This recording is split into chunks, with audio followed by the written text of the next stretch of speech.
بسم اللہ الرحمن الرحیم۔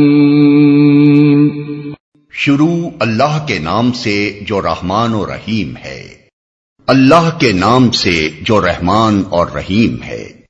لقمان نام۔ اس سورہ کے دوسرے رکوع میں وہ نصیحتیں نقل کی گئی ہیں جو لقمان حکیم نے اپنے بیٹے کو کی تھیں، اسی مناسبت سے اس کا نام لقمان رکھا گیا ہے۔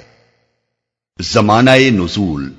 اس کے مضامین پر غور کرنے سے صاف محسوس ہوتا ہے کہ یہ اس زمانے میں نازل ہوئی ہے جب اسلامی دعوت کو دبانے اور روکنے کے لیے جبر و ظلم کا آغاز ہو چکا تھا اور ہر طرح کے ہتھ کنڈے استعمال کیے جانے لگے تھے، لیکن ابھی طوفان مخالفت نے پوری شدت اختیار نہ کی تھی۔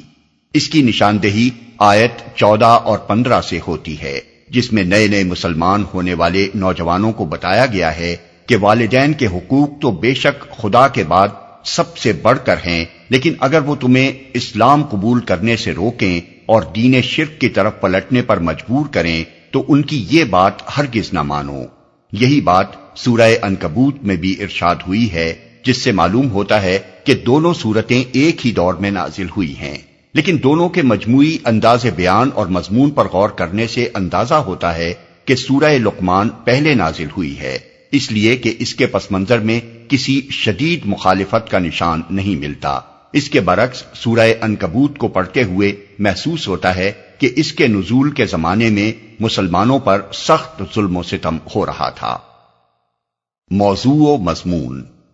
اس سورہ میں لوگوں کو شرک کی لغویت و نامعقولیت اور توحید کی صداقت و معقولیت سمجھائی گئی ہے اور انہیں دعوت دی گئی ہے کہ باپ دادا کی اندھی تقلید چھوڑ دیں، کھلے دل سے اس تعلیم پر غور کریں جو محمد صلی اللہ علیہ وسلم خداوند عالم کی طرف سے پیش کر رہے ہیں، اور کھلی آنکھوں سے دیکھیں کہ ہر طرف کائنات میں اور خود ان کے اپنے نفس میں کیسے کیسے صریح آثار اس کی سچائی پر شہادت دے رہے ہیں۔